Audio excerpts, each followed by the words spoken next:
ಸದ್ಯಕ್ಕೆ ಈಗ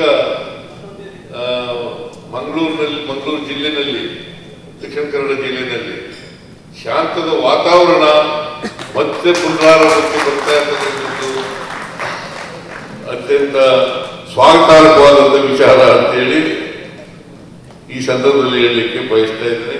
ಇದೇ ರೀತಿ ಮುಂದುವರಿಲಿ. ಯಾಕಂತಂದ್ರೆ ಕಾನೂನನ್ನ ಕೈ ತಗೊಳ್ಳೋದಂತೂ ಇದೆಯಲ್ಲ, ಅದು ಯಾವುದೂ ಕೂಡ ಒಳ್ಳೆಯದಲ್ಲ ಅಂತಕ್ಕಂಥ ಮಾತುಗಳನ್ನ ಈ ಸಂದರ್ಭದಲ್ಲಿ ಹೇಳಲಿಕ್ಕೆ ಬಯಸ್ತೇನೆ.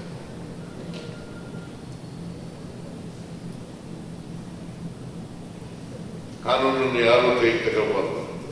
ಧರ್ಮದ ಹೆಸರಿನಲ್ಲಿ, ಜಾತಿ ಹೆಸರಿನಲ್ಲಿ ಸಮಾಜನ ಒಡಿತಕ್ಕಂಥ ಕೆಲಸವನ್ನು ಮಾಡಬಾರ್ದು. ಧರ್ಮದ, ಜಾತಿ ಹೆಸರು, ದೇಶಭಕ್ತಿ ಅದರಿಂದ ಬರ್ತದ, ದೇಶ ಒಡೆಯೋದ್ರಿಂದ ಬರ್ತದ, ಜಾತಿ ಮಾಡೋದ್ರಿಂದ ಬರ್ತದ, ಇನ್ನೊಂದು ಧರ್ಮದ ಮೇಲೆ ಇನ್ನೊಂದು ಧರ್ಮ ಎತ್ಕಟ್ಟೋದ್ರಿಂದ ಬರ್ತದ?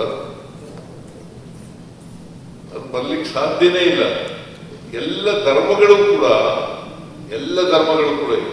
ಈ ದೇಶದಲ್ಲಿ ಇರ್ತಕ್ಕಂಥ ಎಲ್ಲ ಧರ್ಮಗಳು ಕೂಡ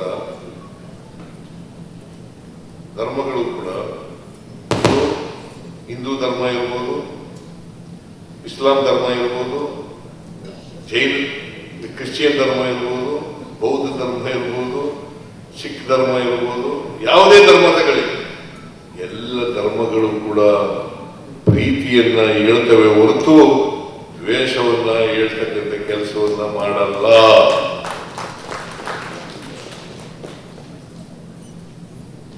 ಪ್ರೀತಿ ಮಾಡಬೇಕು ಅಂತ ಹೇಳ್ತಾರೆ ಹೊರತು ಮನುಷ್ಯ ಸಮಾಜ ನಿರ್ಮಾಣ ಮಾಡಬೇಕು ಅಂತ ಹೇಳ್ತಾರೆ ಹೊರತು. ಕುವೆಂಪು ಅವರು ಏನಂತ ಹೇಳಿದ್ರು?